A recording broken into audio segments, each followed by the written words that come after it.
was out and it was such a nice day that I would do something a little different. Stopped by the beaver pond as usual, but I've been talking to a couple other people that take pictures out here, and they said you could walk around the propagation area as long as you stayed on the outside of the signs.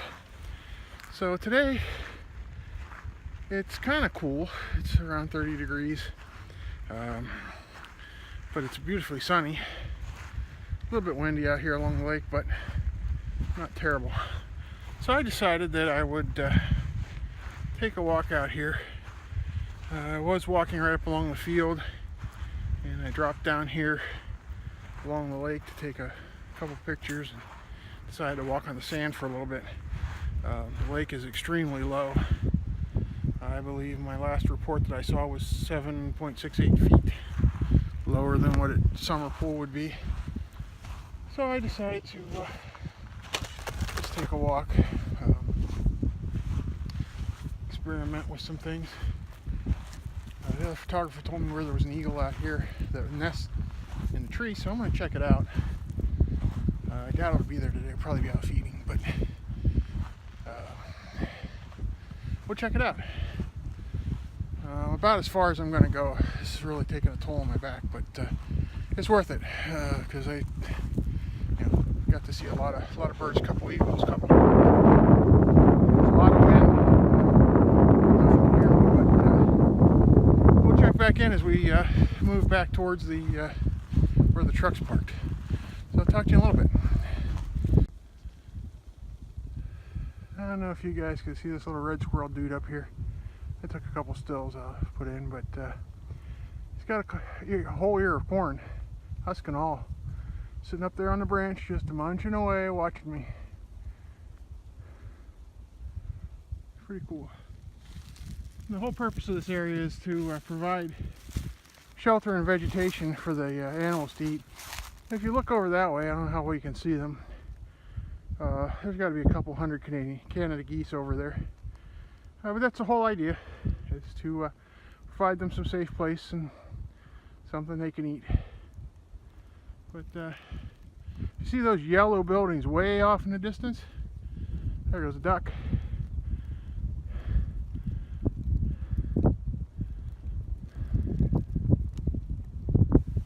You see those yellow buildings way over in the distance there? That's where my truck's parked. So I've got a little bit of a hike yet, and there's another area I want to look at. So down in this little dip here, there's a whole bunch of cardinals and smaller woodpeckers and stuff. And if you've got around $5 million, this house could be yours. It's for sale. There's a huge house, huge secondary garage building that'll fit like 16 cars, and has a living space on this end of it and a horse barn that you can't see from here. Got a great view. So if you know anybody that's got $5 million bucks they want to lend me, I'll buy that. That'll be my new photo base of operations. How about that? So I'm gonna take a little walk here, and maybe I'll turn the camera back on in a few minutes. Look at the yellow buildings over there now. See a speck right in here. That's my truck. I gotta walk it. May end up laying down taking a nap. Who knows? Maybe I can find a warm spot. No, I'm just kidding. I'll make it back. My back won't be happy about it, but I'll make it back. But the lake isn't completely frozen over. I wouldn't want to try ice fishing. The birds seem to be having a time of it though. So, all right, here we go again. Okay, well, I've reached the intersection again. So I can go this way, which takes me back up to the truck. I just came from up there.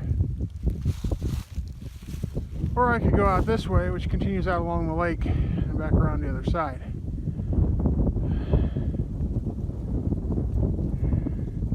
It's 3 o'clock-ish.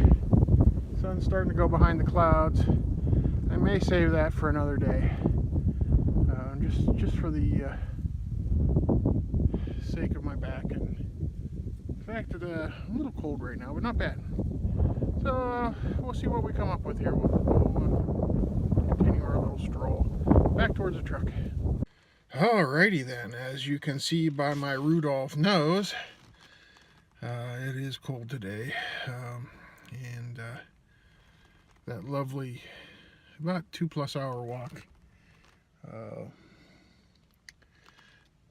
definitely was a little cool. I was dressed for it on my body, but my face got a little cool, so, but no big deal. Got back here to the truck okay.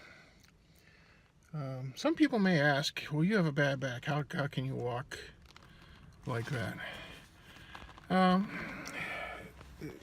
There's a little trick I developed. It's not really a trick.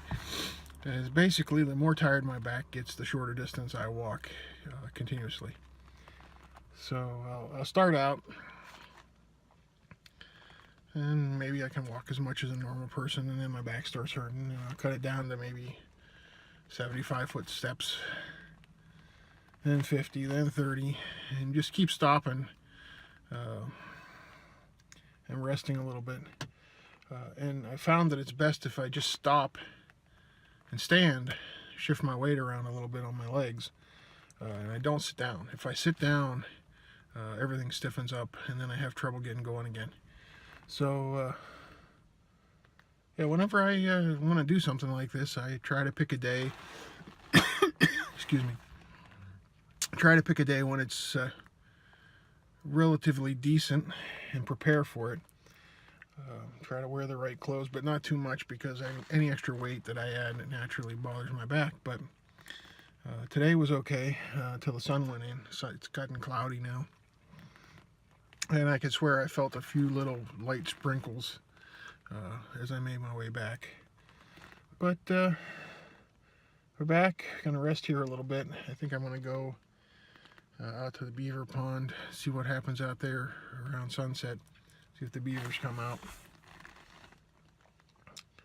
It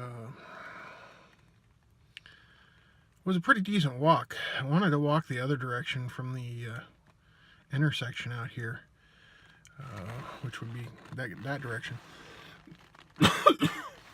To my, actually be to my right. And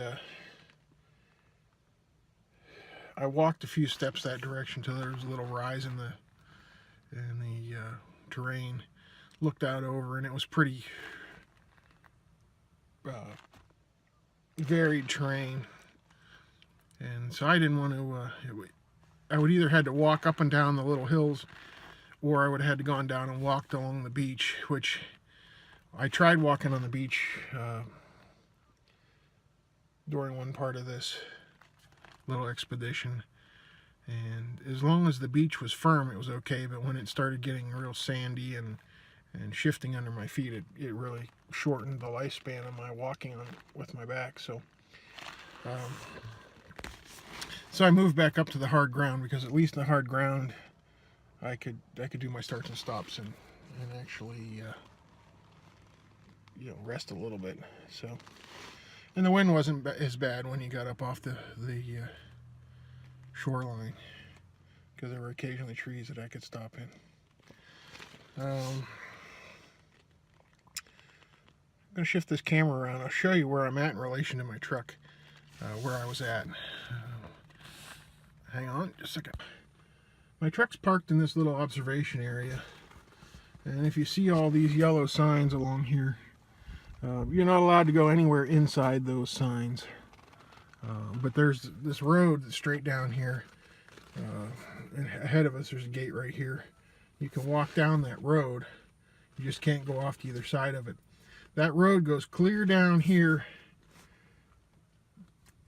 to the lake, and then you can either walk the shoreline of the lake, or you can walk, actually there's a path it's not quite as wide as this parking lot is, but you can walk the whole way around. So I walked the whole way out around there. Sorry for the truck getting in the way. Clear over. I was out in this area out in here along the lake. At that point my back played out, and I said, okay, I have to turn around and I gotta head back. I can't go any further.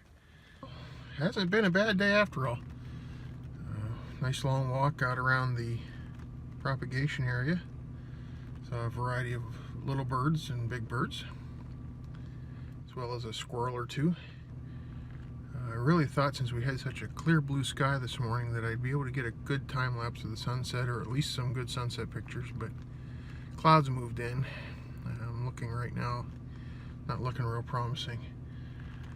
The beavers came out. While I was watching the beavers play around next to the lodge, I noticed 3 tails going through the woods, 3 white-tailed deer, but they never came down where I could get pictures of them. But, you know, all in all, good day. I'm going to see what the sunset brings here. I moved the truck around so I could stay warm. A little colder than I wanted to get earlier today, but that's okay because it was a good time. So I don't think I have anything else major going on tonight. If I do, I'll pick up the camera, but if not, we'll call this good night. So we'll see you next video.